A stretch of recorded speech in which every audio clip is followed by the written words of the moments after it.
Hello, and thank you for joining us. My name is Hannah Chowdhury, and I represent the British Asian Christian Association, a UK based charity supporting persecuted Christians in South Asia.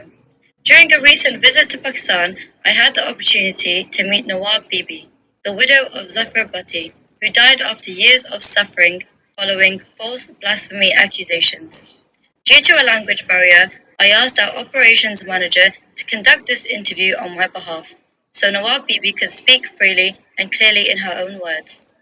In this interview, Nawab Bibi shares the deep pain, loss, and hardship she has endured and makes a heartfelt appeal for legal reform, justice, and stronger support from the West for Pakistan's Christian community, who continue to face persecution and discrimination. Thank you for taking the time to listen to her story. Hello, I'm here with Nawab Bibi today to ask her some questions. अम्मा नवाब बीबी, मैं आपका बड़ा मशकूर हूँ कि आज आप हमारे साथ हैं। तकरीबन 13 साल जेल से। आप भट्टी के लिए दुआ करती रहीं हाँ और मुसीबत ज़दा ज़िंदगी गुजारती रहीं, जबकि भट्टी 13 साल जेल में से रहा। कैद रहा हाँ जी, और वो बेगुनाह था। बेगुनाह से आप मुझे बताएं कि साल दा भट्टी 13 साल रहा भट्टी बिच कैद बिच ते मैं ओहदी पिछे बड़ी खिदमत करदी रही सां, जो भी मेरे कोई मैं बड़ियां दुआवां करदी सां ते इस मारिया कि भट्टी 13 साल दे उत्थे जेल च ही रहा वा ते 13 साल दे बाद भट्टी नूं बेगुनाह नूं इन्हां ने उत्थे जेल च रखिया सी। ठीक है, ਉਹਦੇ 'ਤੇ ਇਲਜ਼ਾਮ ਲਾ ਕੇ 80 ਸਾਲਾਂ ਦਾ ਭੱਟੀ ਨਾ ਤਾਂ ਮੈਸੇਜ ਕਰ ਸਕਦਾ ਸੀ ਤੇ ਨਾ ਉਹ ਮਤਲਬ ਕਿ ਇਹੋ ਜਿਹਾ ਉਹਦੇ ਖੁਦਾ ਦਾ ਖਿਦਮਤ ਕਰਦਾ ਸੀ ਕਿ ਕਿਉਂਕਿ ਉਹ ਖੁਦਾ ਦੇ ਰਾਹ 'ਤੇ ਚੱਲਿਆ ਦਾ ਸੀ, ਆਪਣੇ ਖੁਦਾ ਨੂੰ ਯਾਦ ਰੱਖਦਾ ਸੀ 24 ਘੰਟੇ ਹੀ। ਅਤੇ ਇਹਨਾਂ ਲੋਕਾਂ ਨੇ ਇਲਜ਼ਾਮ ਲਾ ਕੇ ਅਤੇ ਭੱਟੀ ਨੂੰ ਜ਼ਿੰਦਗੀ ਉਹਦੀ ਵੀ ਤਬਾਹ ਕੀਤੀ ਹੈ ਅਤੇ ਮੇਰੀ ਵੀ ਹੋ ਗਈ ਹੈ ਨਾਲ ਹੀ, ਕਿਉਂਕਿ ਦੁਨੀਆ 'ਤੇ ਭੱਟੀ ਮੇਰਾ ਸ਼ੌਹਰ ਸੀ, ਮੈਂ ਉਹਦੀ ਬੜੀ ਆਸ ਦੇ ਨਾਲ ਜੀਂਦੀ ਸਾਂ ਦੁਨੀਆ 'ਤੇ ਅਤੇ ਅੱਜ ਮੈਂ मेरा पति बेवफा हो के दुनिया तो चला गया। अच्छा अम्मा नवाब बीबी, मुझे बताएं कि कोई जफ़र भट्टी पर झूठा इल्ज़ाम क्यों लगाएगा झूठा या उस पर क्यों इल्ज़ाम लगाया गया? झूठा इल्ज़ाम इसलिए लाया गया कि वो मजबूरी खिदमत करता ही कि अपने दुनिया ਨੂੰ अपने मजहब वालिਆਂ ਨੂੰ ਉਹ ਸਲਾਮ ਦਿੰਦਾ ਸੀ। ਉਹਦੇ 'ਤੇ ਬਹੁਤ ਮਤਲਬ ਹੈ ਕਿ ਆਪਣਾ ਉਹ ਕਈ ਲੋਕ ਉਹਦੇ ਕੋਲੋਂ ਨਫ਼ਰਤ ਕਰਦੇ ਸਨ, ਮਗਰ ਉਹ ਆਪਣੀ ਕੌਮ ਦੀ ਖਿਦਮਤ ਕਰਦਾ ਸੀ, ਉਹ ਆਪਣੇ ਮਜ਼ਹਬ ਨੂੰ ਅਤੇ ਇਹ ਉਹਦੇ 'ਤੇ ਝੂਠਾ ਇਲਜ਼ਾਮ ਲਾ ਕੇ ਅਤੇ ਉਹਦੇ 'ਤੇ ਮਤਲਬ ਹੈ ਕਿ ਇਹਨਾਂ ਨੇ ਨਫ਼ਰਤ ਕਰਕੇ ਅਤੇ ਉਹਦੇ ਨਾਲ ਉਹ ਤਾਂ ਬਹੁਤ ਜ਼ਿਆਦਾ ਜ਼ੁਲਮ ਹੋ ਗਿਆ ਸੀ, ਕਿਉਂਕਿ 12-14 ਸਾਲ ਭੱਟੀ ਜੇਲ੍ਹ 'ਚ ਰਿਹਾ। ਬੋਲਾ ਅੱਛਾ, ਇਸ ਲਈ ਕਿ ਝੂਠੇ ਇਲਜ਼ਾਮ ਲਾ ਕੇ ਉਹ ਉਹਦੇ 'ਤੇ ਸਾਰੇ ਜਿਹੜੇ ਸਨ ਉਹਦੇ ਖਿਲਾਫ ਸਨ, ਕਿਉਂਕਿ ਉਹ ਭੱਟੀ ਖਿਦਮਤ ਕਰਨਾ, ਉਹ ਆਪਣੇ ਮਜ਼ਹਬ ਨੂੰ ਬਹੁਤ ਪਿਆਰ ਕਰਦਾ ਸੀ ਅਤੇ ਉਹ ਬਹੁਤ ਸਲਾਮੀ ਆਪਣੇ ਇਹਨਾਂ ਲੋਕਾਂ ਨੇ ਉਹਦੇ 'ਤੇ ਪੂਰੇ ਪਾਕਿਸਤਾਨ ਵਾਲਿਆਂ ਨੇ ਉੱਤੇ ਇਲਜ਼ਾਮ ਲਾ ਕੇ 80 ਸਾਲ ਦਾ ਉਹਦੇ 'ਤੇ ਕਰਕੇ ਝੂਠਾ ਇਲਜ਼ਾਮ ਲਾਇਆ ਸੀ। अच्छा अम्मा, जफ़र भट्टी जितनी जेल में रहा, आपने कैसे मैनेज किया सब कुछ? मैं हर जुमेरात को उसके पास जाती थी, जफर पट्टी के पास। ठीक है, जिस टाइम मेरी कोई तबीयत नहीं थी सही होनी, उस टाइम मैं नहीं सा ਉਹਦੇ ਕੋਲ ਜਾਂਦੀ। ਮੈਂ ਖਾਣਾ ਲੈ ਕੇ ਆਪਣੇ ਘਰੋਂ ਪਕਾ ਕੇ ਬੜੀ ਖੁਸ਼ੀ ਦੇ ਨਾਲ, ਜਿੰਨੇ ਚਿਰ ਭੱਟੀ ਜੇਲ੍ਹ 'ਚ ਰਿਹਾ, 12 ਸਾਲ ਭੱਟੀ ਜੇਲ੍ਹ 'ਚ ਕੀਤੀ ਉਹਨੇ, ਅਤੇ ਮੈਂ ਭੱਟੀ ਦੇ ਇੰਤਜ਼ਾਰ ਵਿੱਚ ਬੈਠੀ ਰਹੀ ਹਾਂ 12 ਸਾਲ। ਮੈਂ ਰਿਸ਼ਤੇਦਾਰਾਂ ਨੂੰ, ਸਾਰੇ ਭੈਣ ਭਰਾਵਾਂ ਨੂੰ ਮੈਂ ਨਹੀਂ ਸੀ ਪਰਵਾਹ ਕੀਤੀ। ਫਿਰ ਮੈਂ ਆਪਣੇ ਪਤੀ ਦੇ ਕੋਲ ਹਰ ਜੁਮੇਰਾਤ ਨੂੰ, ਜੇ ਜੁਮੇਰਾਤ ਮੈਂ ਕਦੀ ਨਹੀਂ ਤਬੀਅਤ ਠੀਕ ਹੁੰਦੀ ਤਾਂ ਮੈਂ ਉਸ ਜੁਮੇਰਾਤ ਨੂੰ ਨਹੀਂ ਜਾ ਸਕਦੀ ਨਾ, ਨਹੀਂ ਤਾਂ ਹਰ ਜੁਮੇਰਾਤ ਨੂੰ ਮੈਂ ਜਾਣਾ, ਘਰੋਂ ਖਾਣਾ ਪਕਾ ਕੇ ਸਭ ਕੁਛ ਹੀ ਲੈ ਕੇ, ਫਰੂਟ ਤੱਕ ਵੀ ਖੜਨਾ ਮੈਂ ਉਹਦੇ ਵਾਸਤੇ, ਭੱਟੀ ਵਾਸਤੇ, ਜੋ ਮੇਰੇ ਕੋਲ ਜਿੰਨਾ ਫੁਰਸਤ ਹੁੰਦੀ ਸੀ ਮੈਂ ਲੈ ਕੇ ਉਹਦੇ ਕੋਲ ਜਾ। ਮੈਂ ਇਸ ਮਾਰਿਆ ਕਿ ਮੈਂ ਅਸੀਂ ਜੇਲ੍ਹ ਦੇ ਵਿੱਚ ਭੱਟੀ ਨਾਲ ਸੀ ਤੇ ਅਸੀਂ ਦੁਆ ਕਰਦੇ ਹਾਂ। ਮੈਂ ਜਦੋਂ ਜਾਣਾ ਮੇਰੇ ਹੱਥ ਨੂੰ ਫੜ ਕੇ ਝੁੰਮ ਕੇ ਤਾਂ ਕਰੋਸ ਪਾਉਂਦਾ ਹੁੰਦਾ ਸੀ ਮੇਰੇ ਮੱਥੇ 'ਤੇ ਤਾਂ ਆਖਣਾ ਅੱਛਾ ਹੁਣ ਮੈਂ ਬੜੀ ਖੁਸ਼ੀ ਦੇ ਨਾਲ ਮੇਰੀ ਨਵਾਂ ਬੀਬੀ ਮੇਰੇ ਕੋਲ ਆਈ ਹੈ ਤੇ ਮੈਂ ਬੜਾ ਖੁਸ਼ ਹਾਂ। ਠੀਕ ਹੈ, ਕਿਸੇ ਟਾਈਮ ਵੀ ਮੈਨੂੰ ਕਹਿਣਾ ਕਰਨਾ ਹੁਣ ਅਗਲੀ ਜੋ ਮੈਂ ਰਾਤ ਨੂੰ ਆਵੇਗੀ ਮੈਂ ਆਖਣਾ ਮੈਂ ਜ਼ਰੂਰ ਆਵਾਂਗੀ। ਜਦ ਤੱਕ ਮੇਰੀ आस है तेरे नाल मैं तेन जरूर मिलना आनी हाँ। ठीक है। अच्छा अमन नवाब बीबी, जब ज़फ़र भट्टी इतने सालों के बाद रिहा होने के बाद जो है वो घर आया तो आपको कैसा महसूस हुआ? बहुत अच्छा हुआ। बाका ने उसको भी फौज के साथ लेके आया मेरे पास।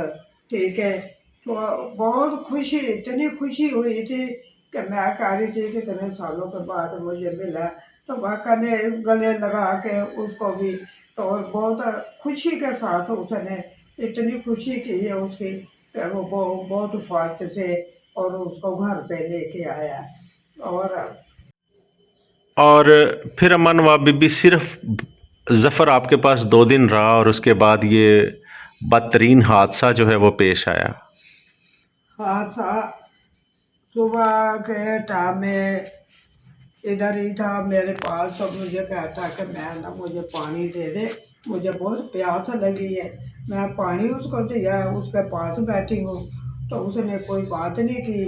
तो मैं इनके फ़ोन किया इनको कि पट्टी की तबीयत बहुत ख़राब हो रही है।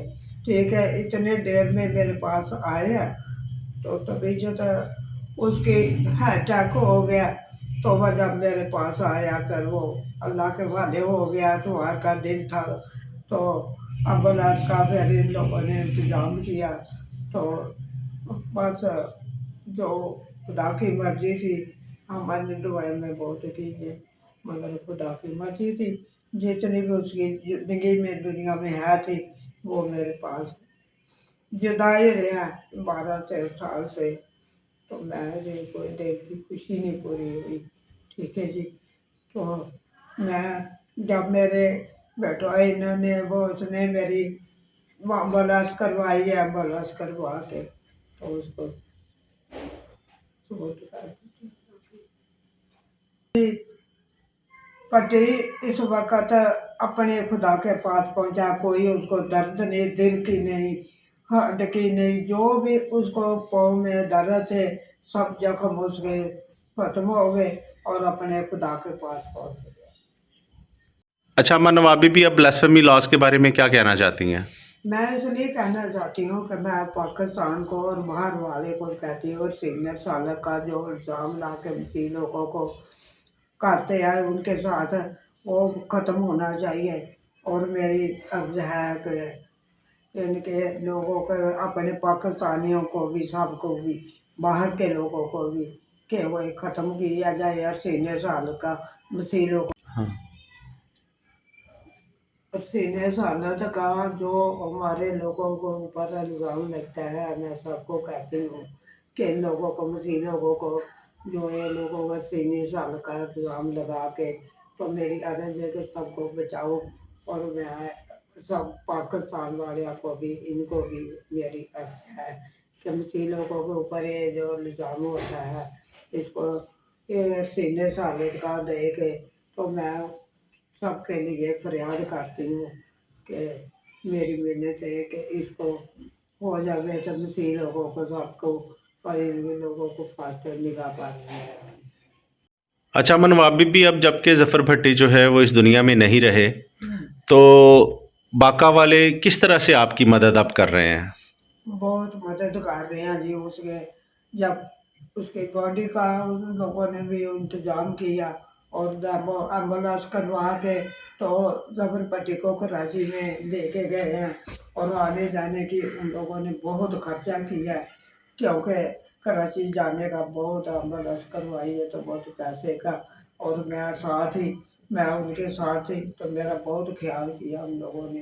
तो कराची जाके तो पति को हम दफन करके तो वापस आ गया फिर हम लोग उधर से। बहुत शुक्रिया अदा करते हैं। अब मेरे साथ मदद कर रहा, मेरे घर का सारा ही खर्चा और मैं किराए पे रहती हूँ, सारे किराए का भी इंतजाम करते हैं और मेरे खाने पीने का भी बहुत ज़्यादा ख्याल करते हैं। और मेरा दुनिया में कोई भी नहीं, मेरे बेटे बच्चे मेरे ये हैं, ठीक है। जब तक मेरी बाकी ज़िंदगी है, पति को तो मैंने कहा कि मुझे अपनी जान में रखना मुझे, ठीक है। तो मेरा बहुत ख्याल करते हैं। तो जब तक मेरी ज़िंदगी है तो मेरा जो भी है ये है मेरे दुनिया में। कोई मेरे रिश्तेदार, मेरा बहन भाई कोई भी नहीं था मेरी मदद करता, मेरा सब बहुत ख्याल करता। अमन वाबिबी, मैं आपका बड़ा शुक्रगुज़ार हूँ, आपने ये वक़्त दिया हमें, और मैं शुक्रगुज़ार हूँ आपकी हिम्मत के लिए और आपकी ईमान के लिए, जो कि हम सब के लिए जो है वो एक इंस्पिरेशन का, एक उम्मीद का जो है वो बायस है। खुदावंद आपको बरकत दे और आपके साथ रहे। बहुत शुक्रिया।